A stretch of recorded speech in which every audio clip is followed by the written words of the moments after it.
Hey so welcome back to our YouTube channel guys. तो काफ़ी time से videos नहीं आ पा रही हैं, सॉरी फॉर दैट। बट अब से कंसिस्टेंसी के साथ वीडियोस आएंगी एंड काफ़ी अच्छा कंटेंट आने वाला है। सो यार आज की वीडियो की बात करते हैं। आज की वीडियो काफ़ी ज़्यादा इम्पोर्टेंट होने वाली है बिकॉज आज हम बात करने वाले हैं फुल स्टैक रोड मैप की। और वो ऐसा वैसा रोड मैप नहीं होने वाला है, मैं आपको पहले ही बता दूं। जो हमारा लेटेस्ट रोड मैप है फुल स्टैक का, उसके बारे में ही हम बात करेंगे कि कैसे आप एक फुल स्टैक डेवलपर बन सकते हो आज के टाइम में, और कैसे आप हाई पेइंग जॉब पा सकते हो as a full stack developer. So video is going to be very very amazing and मैं सारे सोर्सेज की लिंक्स को वीडियो के डिस्क्रिप्शन में डाल दूंगा। So please make sure to check out them. And यार हम स्टेप बाय स्टेप बात करेंगे कि कैसे आप एक फुल स्टैक डेवलपर बन सकते हो, है ना। ऐसा नहीं है कि आपको बस ये सीखना और ये सीखना और आप फुल स्टैक डेवलपर बन जाओगे, नहीं।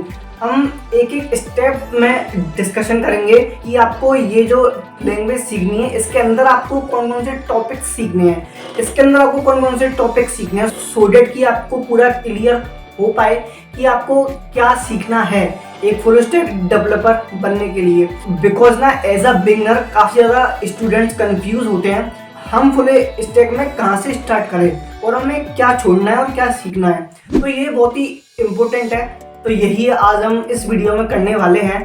सो make sure to watch complete video. तो चलो बिना टाइम वेस्ट किए स्टार्ट करते हैं।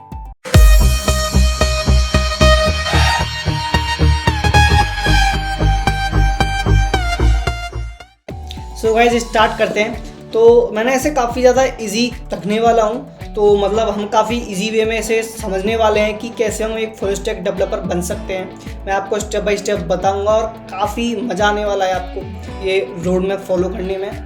तो जल्दी से स्टार्ट करते हैं। तो यहाँ पे आप देख सकते हो, यहाँ पे फुल स्टैक रोड मैप जो है, अब फुल स्टैक के अंदर ना दो पार्ट्स होते हैं, एक फ्रंट एंड और एक बैक एंड, ये आपको पता होगा।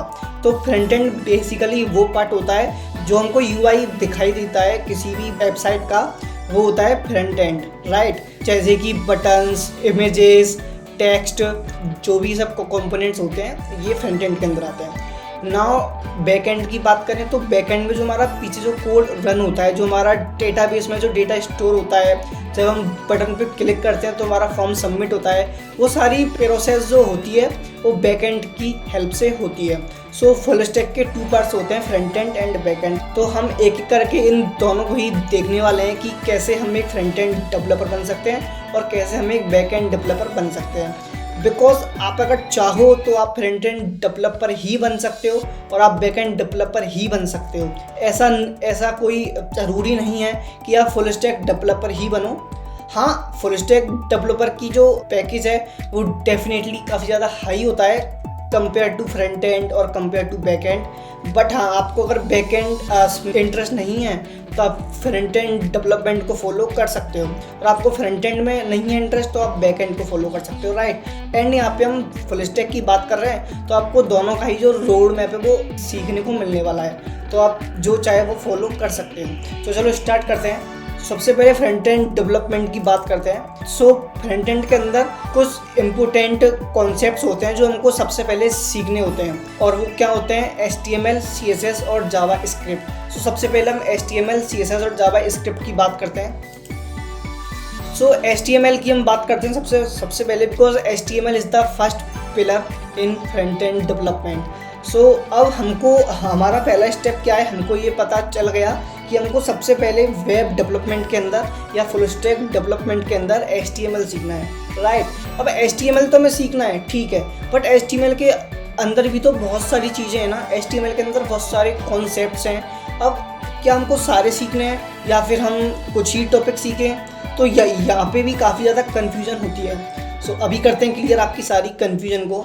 सो HTML के अंदर ना कुछ ऐसे कॉन्सेप्ट्स हैं जो आप सीख लो, डेट्स अनफ। ऐसा नहीं है कि इनके अलावा कुछ और HTML में नहीं होता है, काफ़ी कुछ होता है, बट ये जो कॉन्सेप्ट्स मैंने यहाँ पे लिखे हैं HTML के, ये 90% यूज़ होता है एंड यही सबसे ज़्यादा इंपॉर्टेंट होते हैं। तो आप अगर इन्हें सीख लेते हो तो आप ये बोल सकते हो कि हाँ मैंने HTML अच्छे से सीख लिया, और आप आगे बढ़ सकते हो, राइट। सो ये कुछ HTML के इम्पोर्टेंट कॉन्सेप्ट्स हैं, जैसे कि HTML एलिमेंट्स क्या होते हैं, सिमेंटिक HTML क्या होता है, HTML टैग्स के बारे में बात की गई है, फॉर्म्स क्या होते हैं, डिप्स एंड स्पेंस टैग क्या होते हैं, HTML एट्रीब्यूट्स क्या होते हैं, मेटा टैग्स, HTML वैलिडेशन क्या होता है, मीडिया एलिमेंट्स क्या होते हैं, जैसे हमको ऑडियो डालनी है, वीडियो डालनी है, वो कैसे हम डाल सकते हैं, टेबल्स क्या होती हैं HTML की, साथ में लिस्ट है, लिंक्स हैं, काफ़ी सारी चीज़ें हैं। कॉन्सेप्ट ये भी है रेस्पॉन्सिव वेब डिज़ाइन,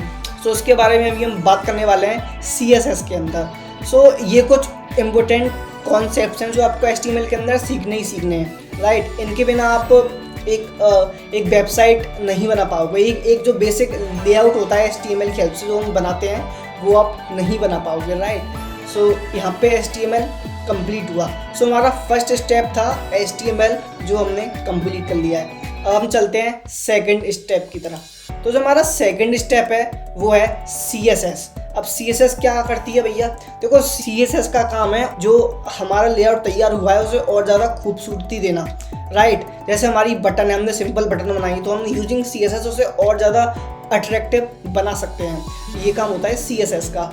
तो अब CSS के अंदर भी काफ़ी ज़्यादा इम्पोर्टेंट काफ़ी सारे कॉन्सेप्ट्स होते हैं एंड देख लेते हैं वो कौन कौन से इम्पोर्टेंट कॉन्सेप्ट्स हैं जो हमको सीखने ही हैं। सो यहाँ पे कुछ इम्पोर्टेंट कॉन्सेप्ट्स हैं जैसे कि सेलेक्टर्स क्या होता है, बॉक्स मॉडल काफ़ी ज़्यादा इम्पोर्टेंट कॉन्सेप्ट है CSS के अंदर, राइट। लेआउट पोजीशनिंग भी एक काफ़ी ज़्यादा इम्पोर्टेंट कॉन्सेप्ट है CSS के अंदर। Responsive web design, typography, colours, background, transaction and animation. Next है transforms, pseudo classes and pseudo elements, media queries, flexibility and responsiveness.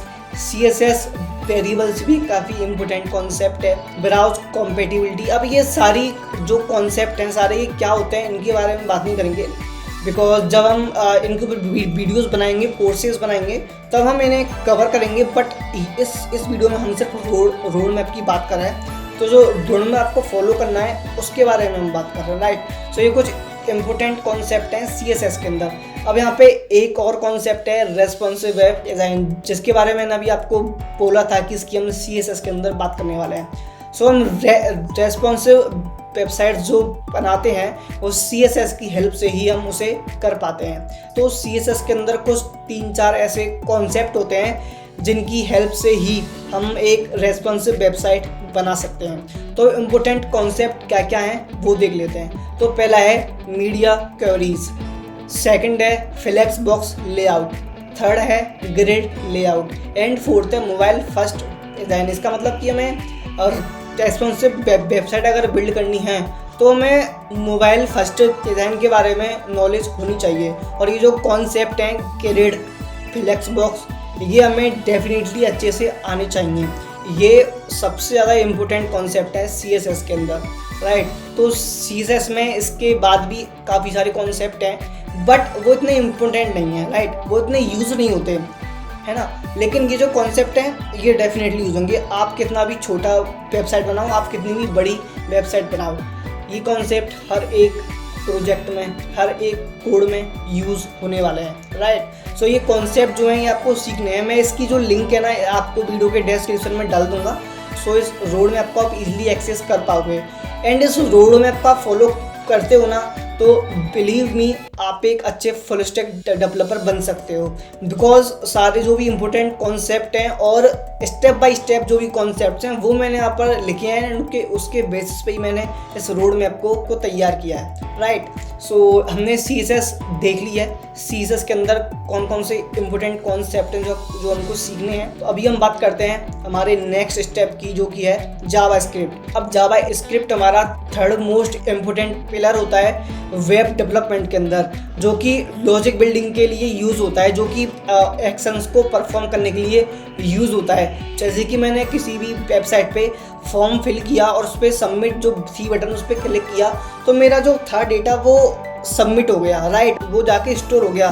तो वो कैसे हो रहा है? वो हो रहा है बिकॉज ऑफ जावास्क्रिप्ट। अब इसके अंदर भी ना काफ़ी सारे कॉन्सेप्ट हैं। सो ऐसे कौन से कॉन्सेप्ट हैं जो इम्पोर्टेंट हैं और आपको वो डेफिनेटली सीखने चाहिए एंड मोस्टली वही कॉन्सेप्ट यूज़ होते हैं, राइट। सो उनके बारे में बात करते हैं। सो जावास्क्रिप्ट के अंदर ये कुछ ऐसे कॉन्सेप्ट हैं जो कि मोस्टली यूज़ होते हैं, जो काफ़ी ज़्यादा इम्पोर्टेंट हैं variables and data types, functions, उसके बाद है स्कोप क्या होते हैं, क्लोजर्स क्या होते हैं, ऊप्स क्या होता है, एरेज क्या होते हैं, और जावा स्क्रिप्ट के अंदर एरेज के कौन कौन से मेथड्स होते हैं, आसिंक्रोनस जावा स्क्रिप्ट क्या होती है, ये भी काफ़ी इंपॉर्टेंट कॉन्सेप्ट है।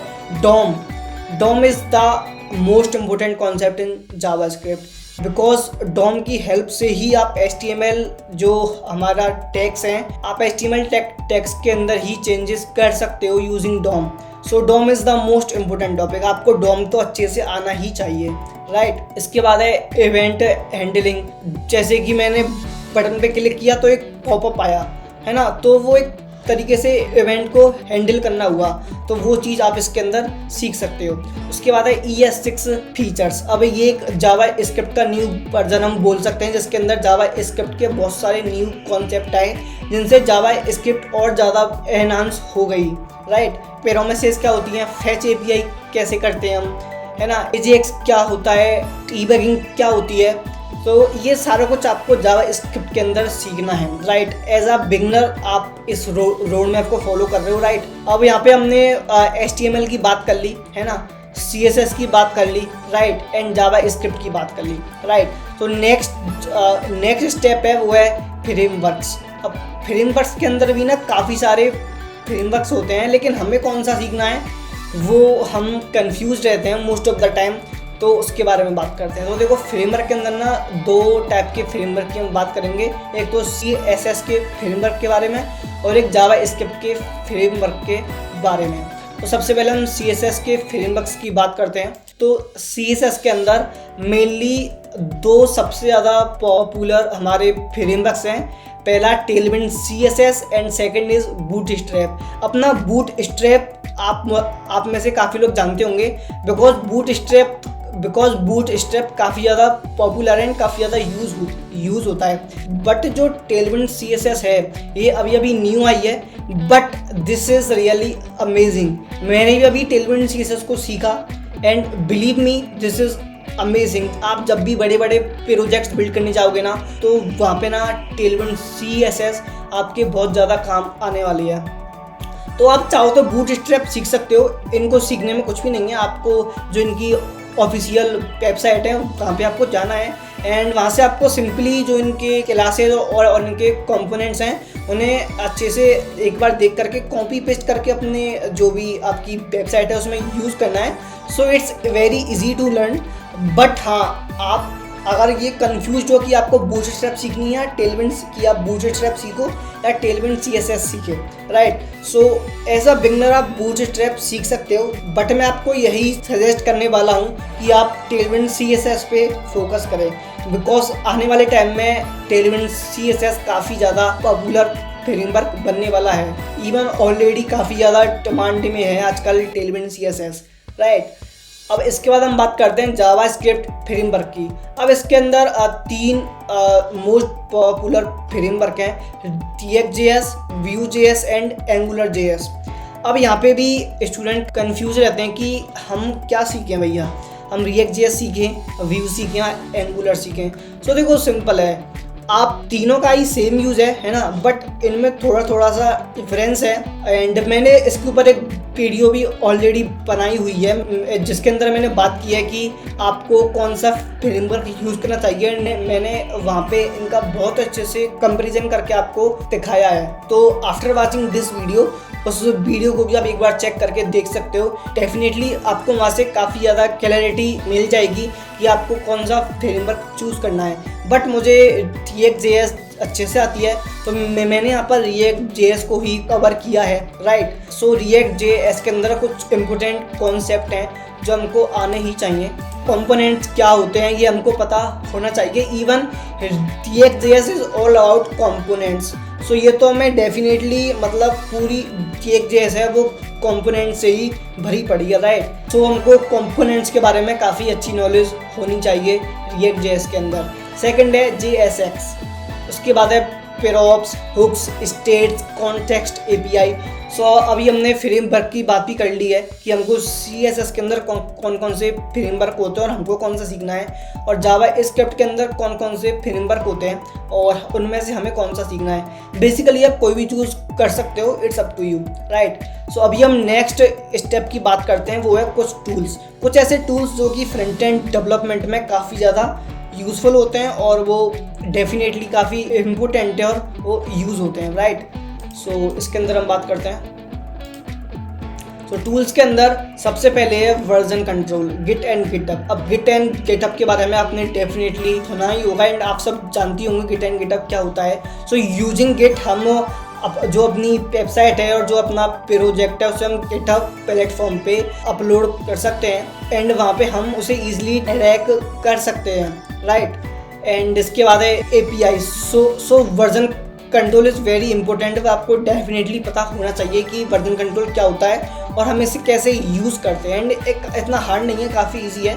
So you can learn it easily, right.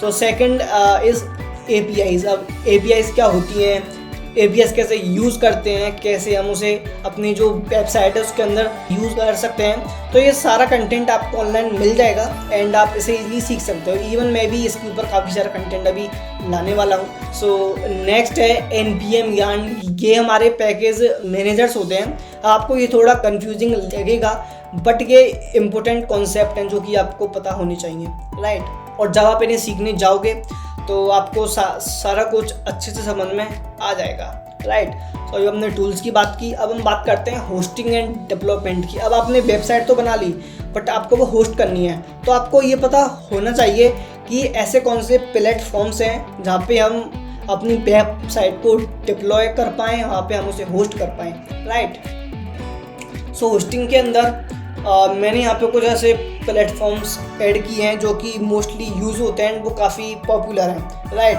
पहला है Netlify, second GitHub pages, third Vercel, fourth AWS and fifth Heroku. So ये कुछ ऐसे फेमस प्लेटफॉर्म हैं जो कि काफ़ी ज़्यादा होस्टिंग एंड डेवलपमेंट के लिए यूज़ होते हैं। होस्टिंग एंड डेवलपमेंट आपके लिए एक तरीके से लास्ट स्टेप होगा, बिकॉज इससे पहले आपको एक वेबसाइट बिल्ड करना आना चाहिए, फ्रंट एंड बैक एंड दोनों, या फिर आप अगर एक फ्रंट एंड हो तो आपको फ्रंट एंड आना चाहिए definitely. So this is the last step, hosting and development, right. So अभी हमने फ्रंट एंड की बात कर ली है एंड फ्रंट एंड में इतना ही है ना। आप काफ़ी सारे रोड मैप देखते हो कि यहाँ पे और भी चीज़ें बताते हैं, वो सब एक्स्ट्रा में हम काउंट कर सकते हैं। But as a beginner, as a fresher आप वेब डेवलपमेंट सीख रहे हो, this is enough, this is more than enough, right. आप अगर इतना अच्छे से सीख लेते हो ना, जो भी मैंने बताया, जो भी मैंने कॉन्सेप्ट आपको बताए हैं फ्रंट एंड के अंदर, अगर इन्हें आप अच्छे से सीख लेते हो, so believe me you are a good front end developer, right. And आप इजीली एक फ्रंट एंड डेवलपर की जॉब कर सकते हो और वो भी अच्छे पैकेज पर, राइट। सो हमने फ्रंट एंड की बात कर ली है। सो अब हम चलते हैं अपने नेक्स्ट स्टेप के ऊपर, the most important step which is back and development, right. अब बैक एंड के अंदर हम बात करते हैं जल्दी से। सो बैक एंड के अंदर 4-5 स्टेप्स हैं जो हमको फॉलो करने हैं। सबसे पहला है एक प्रोग्रामिंग लैंग्वेज। सो हमको कोई भी एक लैंग्वेज सीखनी है जिसके थ्रू हम जो हमारा डेटाबेस है और जो हमारा फ्रंट एंड है उसे आपस में कनेक्ट कर पाएँ, राइट। सो यहाँ पे आपको कौन सी लैंग्वेज सीखनी है वो मैं आपको थोड़ा इसके बारे में बताता हूँ, फिर आप अपने अकॉर्डिंग चूज़ कर सकते हो। तो सबसे पहले Node.js। अब Node.js क्या है? सो Node.js हमारा जो जावा स्क्रिप्ट है उसका ये फ्रेमवर्क, या फिर हम उसे उसकी एक ऐसे लाइब्रेरी बोल सकते हैं जो कि बैक एंड में यूज़ होती है। सो आपको अगर जावा स्क्रिप्ट अच्छे से आती है तो आपको कोई और लैंग्वेज सीखने की ज़रूरत नहीं है। बैक एंड में आप जावा स्क्रिप्ट का ही फ्रेमवर्क Node.js बैक एंड में यूज़ कर सकते हो, राइट। बट आपको जावास्क्रिप्ट अगर अच्छे से नहीं आती है तो फिर आप पाइथन यूज़ कर सकते हो, आप जावा यूज़ कर सकते हो, आप PHP यूज़ कर सकते हो। बट मैं आपको यही सजेस्ट करने वाला हूँ कि आप Node.js यूज़ करो। ऐसा क्यों? ऐसा इसलिए बिकॉज देखो जावास्क्रिप्ट तो आपको सीखनी पड़ेगी, right. Because without JavaScript web development is nothing, right. तो जावास्क्रिप्ट तो आपको अच्छे से सीखनी ही पड़ेगी। एंड अगर आपको जावास्क्रिप्ट अच्छे से आती है ना तो फिर Node.js आपके लिए कोई ऐसा बड़ी बात नहीं है, it's your cup of T, right. So Node.js आप इजीली इम्प्लीमेंट कर पाओगे बैक एंड के अंदर अगर आपको जावास्क्रिप्ट अच्छे से आती है तो, राइट। एंड आज के टाइम में ना Node.js काफ़ी ज़्यादा डिमांड में भी है। सो आई होप आपको क्लियर हो गया होगा, राइट। सो नेक्स्ट स्टेप की हम बात करते हैं डेटाबेस। अब डेटाबेस भी 2 टाइप के होते हैं, एक हमारे SQL, एक हमारे NoSQL। सो SQL आपको पता होगा MySQL है ना, राइट, जिसको हम टेबल की फॉर्म में हम डेटा वगैरह स्टोर करते हैं और उसे हम यूज़ करते हैं। बट एक और अभी काफ़ी ज़्यादा डिमांड में है हमारा डेटाबेस, जो कि है MongoDB, जो कि NoSQL डेटाबेस है जिसमें टेबल्स वगैरह कुछ भी नहीं होती हैं। सो ये भी काफ़ी ज़्यादा डिमांड में है MongoDB एंड काफ़ी ज़्यादा ईजी है यार, काफ़ी ज़्यादा ईजी है। सो आप इसे ईजिली सीख सकते हो एंड इम्प्लीमेंट कर सकते हो। डेटाबेस के बाद हम चलते हैं हमारे कुछ ऐसे और टूल्स के ऊपर जो कि बैकएंड में काफ़ी ज़्यादा इम्पोर्टेंट है और यूज़ होते हैं। पहला है वेब सर्वर्स। सो इसके बारे में आपको डेफिनेटली एक अच्छी नॉलेज होनी चाहिए, आपको पता होना चाहिए कि वेब सर्वर्स क्या होते हैं और कैसे यूज़ होते हैं, right. Next is server side scripting. अब बैकएंड में जो हमारी लैंग्वेज है वो कैसे काम कर रही है वो हमको डेफिनेटली पता होना चाहिए, तभी हम बैकएंड का कोड कर पाएंगे और एक बैकएंड डेवलपर बन पाएंगे, राइट। अगला है HTTP HTTPS। सो HTTP HTTPS काफ़ी ज़्यादा इम्पोर्टेंट है बिकॉज आपको पता होना चाहिए कि आप अगर एक वेबसाइट पोस्ट कर रहे हो तो एक जो बेसिक नीड्स होती हैं उसकी वो क्या होती हैं और HTTP HTTPS क्या होता है, कैसे यूज़ करते हैं। सो ये सारी बातें आपको डेफिनेटली पता होनी चाहिए as a backend developer, right. So अब हम अपने चलते हैं 4th स्टेप की तरह। अभी तक हमने बैकएंड के अंदर 3 स्टेप की बात की। पहली हमारी programming language, second database, third some backend technologies and now the last step is 4th step which is frameworks, right. तो फ्रेमवर्क के अंदर हम अगर Node.js हमको आती है तो हम Node.js का जो फ्रेमवर्क है Express.js वो सीख सकते हैं। अगर हमने पाइथन चूज़ किया तो हम पाइथन का फ्रेमवर्क Django सीख सकते हैं। अगर हमने जावा यूज़ किया तो हम उसका फ्रेमवर्क स्प्रिंग बूट सीख सकते हैं। अगर हमने PHP किया सेलेक्ट तो हम उसका फ्रेमवर्क लैरावेल सीख सकते हैं, right. So it's up to you, आप जो भी लैंग्वेज चूज करते हो आप उसका फ्रेमवर्क सीख सकते हो जिससे कि आप और ज़्यादा बेटर और फास्ट कोड लिख पाओ, राइट। सो बैकएंड में भी और भी काफ़ी सारी चीज़ें हैं जो आपको जो अदर्स रोड मैप से वहाँ पे देखने को मिलेंगी, but as a beginner it's enough, it's more than enough, right. As a beginner आपको सब कुछ सीखने की नीड नहीं है, आप इतना सीख लोगे तो आप एक अच्छे फुल स्टैक डेवलपर बन जाओगे, आप बैकएंड के अंदर एक अच्छे बैकएंड डेवलपर बन जाओगे, है ना। और फ्रंट एंड में हमने जो बात की वो आप सीख लोगे तो आप एक अच्छे फ्रंट एंड डेवलपर बन जाओगे, राइट। सो ये था एक सिंपल सा रोड मैप जो आप अगर एक फुल स्टैक डेवलपर बनना चाहते हो तो आप इस रोड मैप को फॉलो कर सकते हो, राइट। सो ये एक basic and simple road map था। आई होप आपको सारी चीज़ें अच्छे से क्लियर हुई होंगी कि आपको स्टेप बाय स्टेप कैसे चलना है और क्या रोड मैप आपको फॉलो करना है, राइट। सो आपका अगर कोई भी डाउट्स हैं तो आप कमेंट सेक्शन में कमेंट करके पूछ सकते हो, राइट। एंड मैं इसकी जो लिंक है वो आपको वीडियो के डिस्क्रिप्शन में डाल दूंगा। सो आप इस रोड मैप को बाद में ईजिली फॉलो कर सकते हो, आप इस रोड मैप को ईजिली फॉलो कर सकते हो एंड आप अपनी फुल स्टैक की जर्नी को स्टार्ट कर सकते हो।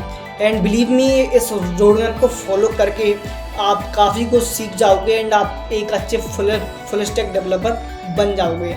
So guys, that's it for today. I hope you guys like this video, and if you like this then please make sure to hit the like button and subscribe to our YouTube channel for more such amazing content. And अभी काफ़ी सारी videos and काफ़ी अच्छा content आने वाला है। So stay connected and keep learning and keep growing.